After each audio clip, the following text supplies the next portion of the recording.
Right, okay. Hello, Elliot. Welcome. Thank you. Nice to see you, Mark. Cool, excellent. So, I'll ask you to introduce yourself in a moment, but we're just Mhm. doing a bit of a cheeky video this afternoon, hopefully to help some of businesses and charities that I've been working with. And it always crops up about social media. So, first of all, Mhm. can you tell us who you are and what you do? That might be a bit of a clue with that intro. Yeah, that's no problem. Well, I'm Elliot. I work for a company called Be More Social in Doncaster, and I'm a social media coach. And you're very much right. A lot of people talk about social media more and more, and I just help people use it as that tool to get themselves out there, but building that awareness or just trying to reach more people. And I work with so many companies now. It seems like there's never a dull day, and social media is such a good way to just reach people in different ways because there's so many social media platforms out there that I just help people use social media marketing to their advantage. Brilliant, great, thank you. And I myself and Make Your Mark has been working with Be More Social for coming up for a year now, so really rate what you do, and we've been working together over the last few months as well, which is great. So, one of the things that I always get asked, particularly on business startup courses or social enterprise charity startup courses, is what social media platforms should people be on? I think with that, it's depending on what industry you're in, because I hear this a hell of a lot, and I always say try being what you can manage.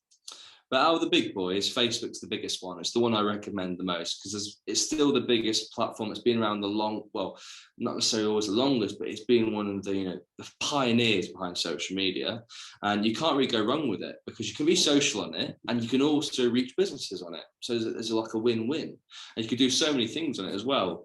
But my big three is normally Facebook, Instagram, and LinkedIn because obviously you work with you, Mark. You always know this is an annoying thing. I always tend to say you've got to entertain, educate, and inspire people. And I find that they're very applicable to them three platforms because when you're entertaining, it comes down to Facebook. You entertain people's needs and their interests. And then you've got that education, which can come to LinkedIn.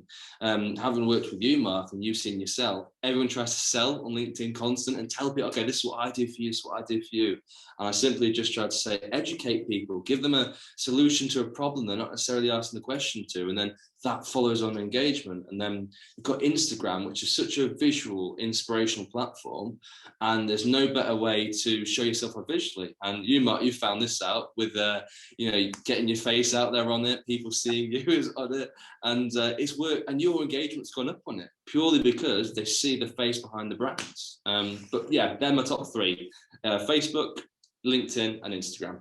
Brilliant, thank you. Yeah, like I said, I'm used to this faces for radio rather than Instagram, but hey, it is working. Yeah, great. And I guess all that links to who's your target audience, isn't it? And who you're trying to get to. And my favorite saying is, who are your fish? Your customers, and fish where the fishes are. So I like that.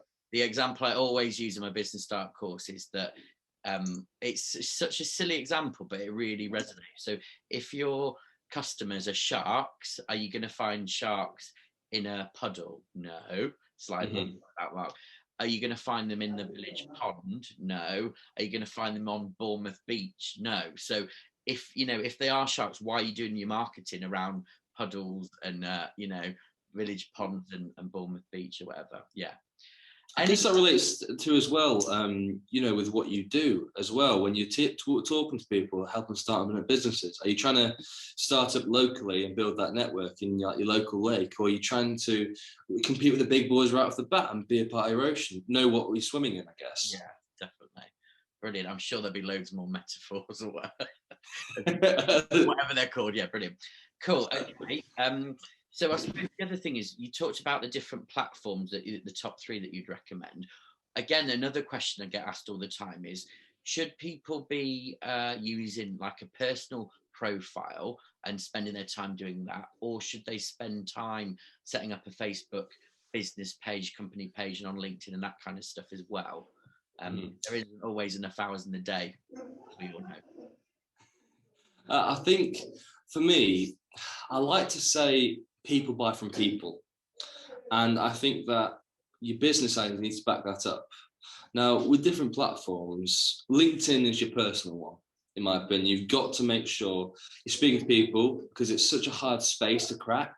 You need to make sure you optimize your personal profile as much as you can to talk to people. And then when you do post through your business page, you've got two platforms to promote yourself on, two profiles. For Instagram, I find it's a lot easier to just have a business page on Instagram, because you've got a lot of the interactive elements of a personal profile. And I would always suggest having that business profile set up, focusing on that, and then seeing how your personal can add to it. And Instagram very much aligns with Facebook, apart from when you're engaging into groups, which comes into your outreach and social listening. People don't hear it from a business page. They want to hear from a person. They want to hear an opinion, because social media, that's there to be social. It's social media. So I think that people often forget that element of socializing as a personal and having that business to back up. So recommendation, have a business profile and have a personal alongside it. Cool. Okay.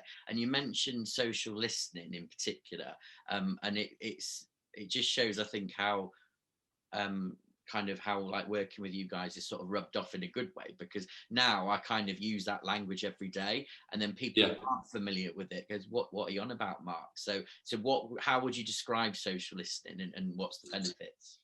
Well, how I describe social listening is basically listening on social media, breaking the words down. You're listening on social media for the latest topics and trends going on in your industry, what your target audience talking about, and what can you talk about in society that makes you relevant as well as it incorporates the outreach. And what outreach is all about going and messaging with new people, and that comes underneath your social listening, because you're out there listening on social media to then go out do your outreach.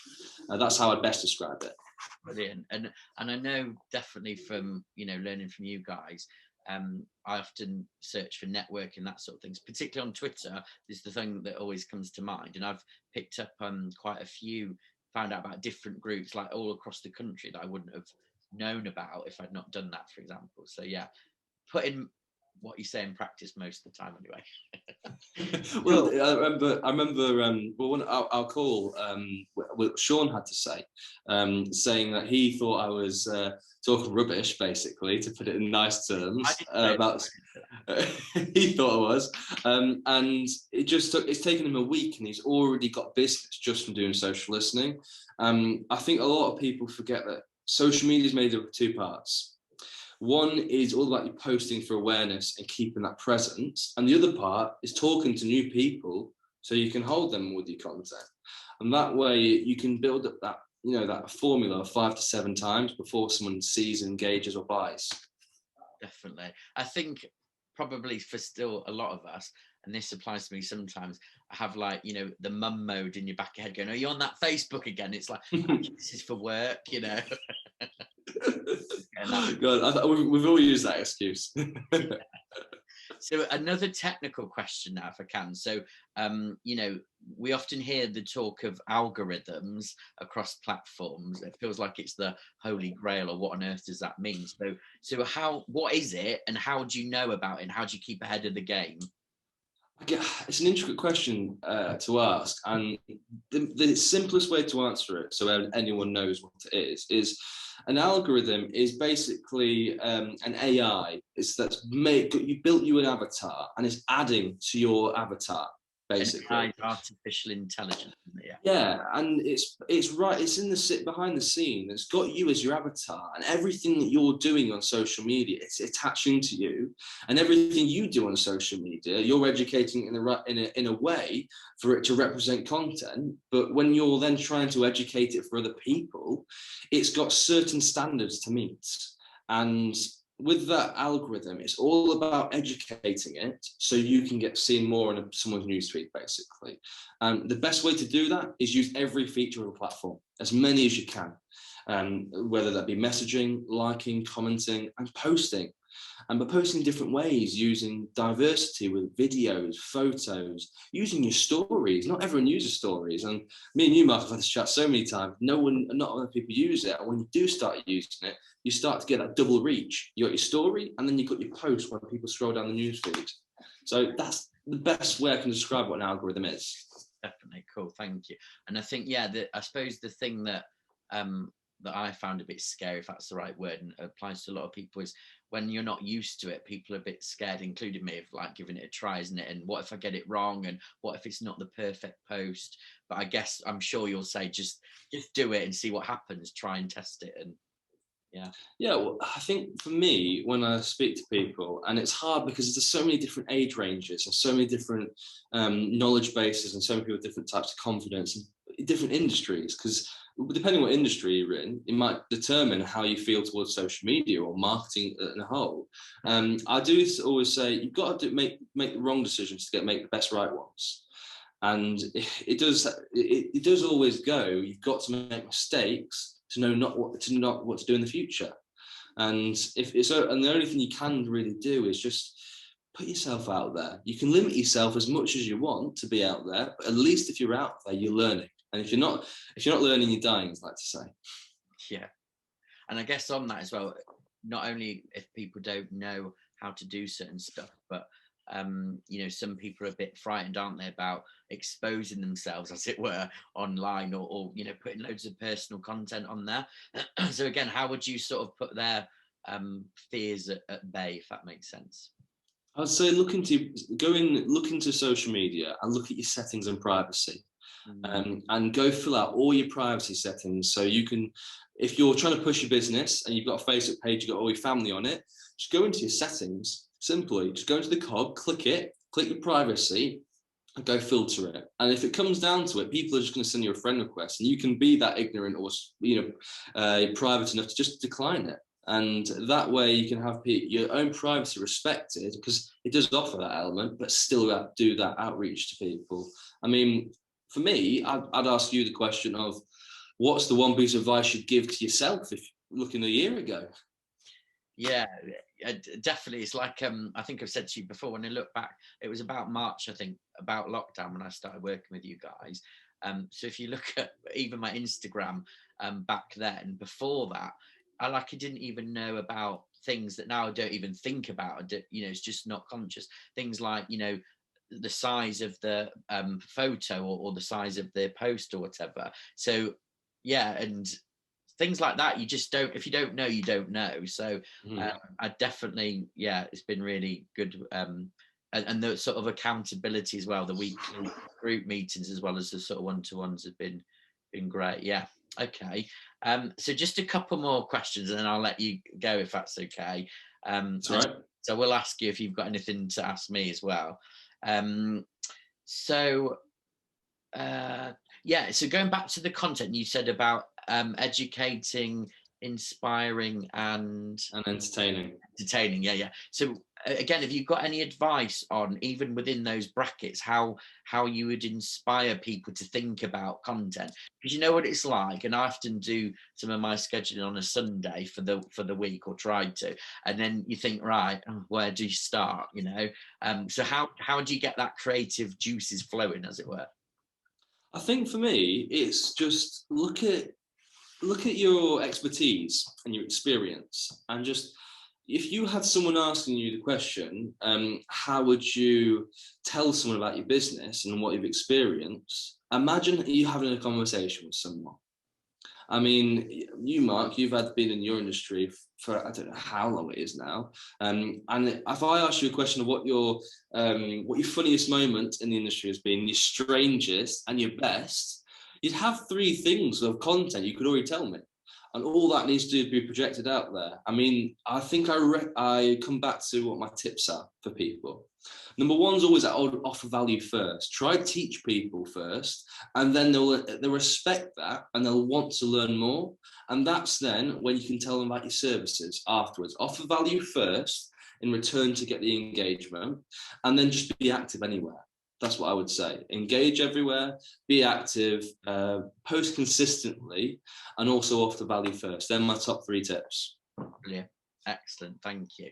So as you know, you've been working with me personally for the last couple of months, and Be More Social has with Make Your Mark for about a year. So you're getting to know my platforms now. So not to put you on the spot, but I am. What would you say is one of your favourite posts, or that sticks out that I've done, if that makes sense? I think for you, It was very much because I've had the opportunity to work with you later on in the later periods of working with us. I found that me and you working together, we've tried working on your image and getting yourself out there and people trusting you. I think my favourite one was definitely the boiler breaking down the selfie. That was my favourite one, but that's for more social media wise and the confidence and knowing how we work together. You've been able to do that and you got engagement from it. That's one of my favourites from you. But I think from a business point of view and the branding and just showing yourself correctly, it was probably the post where you had the slides and the elements of your logo and with the lines and the dots and the M. Just looking at that, that was probably my favorite branded post. And then yourself with a selfie with a boiler breaking down. That was my favorite personal post. Yeah, that wasn't favourite for me. It was a cold. Yeah, all good, excellent, thank you. And then I guess a last light-hearted one for me. So if you were stranded on a desert island and you could only have one social media platform, what would that be and why? No, I've thought about this, but even before you've even said it, I have thought about it before, and my personal favourite at the minute is Instagram. But if I was stranded on a desert island, my social media platform might have to be Instagram again. I think because I can talk to people through that. I can post on it at the same time, visual things. And if I'm on an island, I've got plenty of things visual to share around. I can go live on it. I can message people. I can do my social listening. I can use as many hashtags as I want. I think because of the interactive features and how good Instagram is as a social media platform itself, it's hit it bang on the head. I can bring anything to that, and that's why I think Instagram is probably my favourite. Brilliant, excellent, thank you. So in a moment, I'll ask you if you've got anything to ask me, which I'm a bit nervous about. Anyway. Definitely got some. But yeah, thank you for today. And I guess for those that are watching, if you've got any other questions, ask them, or if anything, particularly what we said resonates with you, or if you've got tips that you've found, please sort of share them. Okay. Well, yeah, they can put them all in the comments box or message us even, and we've even had chats about doing another one of these and bring some more people into it. So there should be hopefully more to come. Cool. Okay, so fire away then. I'm a bit scared now. I guess from my point of view, working with you, I have had a look at when you first started with us, and I think some of our biggest progression has come in the past couple of months. I don't know if you agree with that. Yeah, absolutely. What would you say to someone who was holding back from jumping into marketing as a general with social media? If they were looking at it but they're holding back, what would you say to them? I think it's that thing of, if you're holding back because you're not quite sure what to do, or you don't think you've got time, or what if and all that. What if it will go wrong? But what if it will go right? So what have you got to lose? Give it a go. And the thing that I've really liked about it is trying to think a bit more creative. And in the past, it's almost been a bit right, I've got to be creative now for the next hour, let's do it. But the more you get used to it, ideas come to you, particularly when we have the weekly sort of group calls.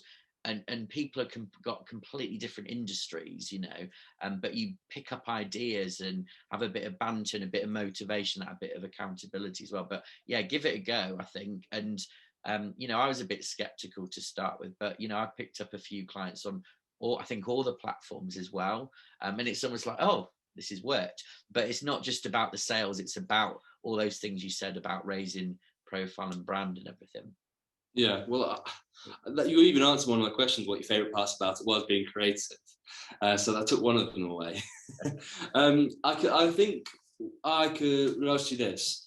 What's been your favourite part of social media, the learning aspect? Apart from the creativity, what would you say has been the biggest impact?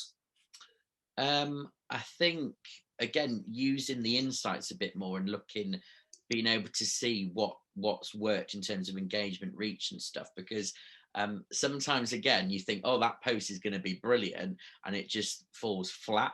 And then other times, the reach is massive. So I know a post I did the other day, depending on when people are watching this, around a business name, was just really funny, and that's just exploded literally in a few hours. So yeah, check that one out as well.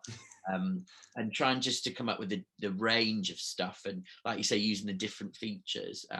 So I need to be brave enough to try the whole live, Facebook Live or Instagram Live. But hey, we'll start with this recorded one. Yeah, we'll do it. We'll do it live eventually. Yeah. Okay. I guess another one thing I'd ask you is, would you do it all again? Yeah, definitely. Yeah. Would you recommend it to business owners and small business owners? Yeah, absolutely. Because you know, when you know, it's definitely value for money. And when you start, again, it can feel like it's another expense, you know, but you soon get used to it, as it were, and then you see the benefits. And then it's like, I guess, again, as a sole trader and sort of working literally at home on your own for these last months, it kind of feels like you've almost got an extended team to some extent. So you see familiar faces, you're having that accountability. You know, we share the the good things as well as the things that haven't worked. I mean, it's that constant learning cycle. So yeah, give it a go. What have you got to lose? That's what I think, and I think something I heard the other day, and I've always kind of told people, but I've never said it in such words, is you may want to quit and hate it after 3 months, but when you get to that 6 month mark and you see your progression and what could be, then you're going to start reaping rewards. And I always say Rome was never built in a day, and it's something I say very often, and I get called cheesy for it, but I stand by it purely because it's a mix of short term and long term. And when you start a business, you don't think it's going to fucking smash it. Sorry, excuse my language, but you don't think it's going to smash it over in a year, do you? You don't think it's going to rock it. You're prepared to see the year out and see what the next year comes. And social media can be half that time. And if you get that right, it can help propel you even more, I'd say. Definitely. And part of it's about making it a habit, you know, trying things, learning it, and actually it's sometimes it's a bit of a release as well, just have a bit of fun and a bit of creativity. I was going to say, do you enjoy it now? Yeah, I do actually. And for other people that know me more personally, I also found TikTok personally over the lockdown stuff, so that was a great stress relief, and both just, you know, looking at videos and but also having a go at some as well. Yeah, not the dancing. Not the dancing. Well, we can wait for that. That's what can come in live. But I was thinking that's a great thing you said there, because it adds to your creative mindset. And I guess you being involved in that, you appreciate the creation of it and know what you can go do for your own platforms, in my opinion. I mean, getting to work with you, I know LinkedIn's been a huge one for you, but having that social proof across the board, you're able to, as you say, pick business up from every platform. And all it is from social media, that bit of effort. I mean, yeah, I think that's the other thing. It's almost having the confidence to ask people for reviews and testimonials as well. So again, it's that thing we never like asking, do we? Because it's like, would you mind, sort of awfully, could you do a review? But now, particularly on the business startup course, for example, you know, right at the end, I put it on the final slide, and actually it's really nice when people almost do it unprompted as well, if you see what I mean. So, you know, if you click on your inbox and it goes, you've got a review, and yeah, that's really good. So that helps with the content as well. Well, getting to know you, I found that your social media helped me understand you more. And I think that's what people got to look at. Your social media helps some people understand you, especially if you're a sole trader or you're working by yourself at home and you're in your line of work and you haven't got a whole team about you. Or even if you have got a whole team about you, how can you find that specific tone of voice or approach? And I think when I looked at your social media, I was thinking, there's potential there. You've got a brand, you've got something to work with. That's a start. And it's just about getting that tone of voice out there. And I'll always relay that on to new people. Yeah, it was good. Like, I made it to judges' houses, so can't be too bad. Excellent, cool. So any final words, or if you anything to sum up or final comments? I guess for me, I'd say from a marketing point of view, always try it, give it a go. There's something to be done always, and if you fail at it, it doesn't affect your business. as you said, I think something at the start, if you have a go at it, it might fail, but at least you can do it again.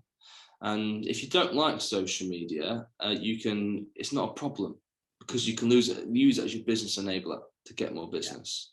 And I'd probably say to you, with obviously you're helping business and charity better, would you say they should definitely use it? Absolutely, yeah, definitely. Regardless of who you're working with, whether, you know, your target audience or beneficiaries are older people, younger people, you know, it's like, that's the other thing, because often if a charity's helping older people, for example, then I've heard people say to me, well, older people, in real later life, they're not going to be on social media, are they? Well, actually, one, they are, and two, they might be your beneficiary, as in the potential service user, but who do you think is going to find the service for them? Probably son, daughter, grandson, all that, and they will be on social media. So you hit the nail on the head there. Both ways, yeah, definitely. Even my mum's on TikTok, and she's 74 now. It really scares me when I get likes from my mum on TikTok. Well, there you go. I think that's kind of summarized all up. It doesn't matter what age you are, you can always learn. And even a little stat for anyone that watches this or you to know is the average Facebook user is 50 to 60 years old. So take that from what you will. But there's nice little endings for you to summarize that end with your mum. Brilliant, thank you. Back to the studio. She's on TikTok. Yeah. Thank you for your time. That's been great. It's fine. Yeah. Good. It's been amazing. Well, it's always a pleasure, and I'll see you on next group call, I guess. Brilliant. Thank you.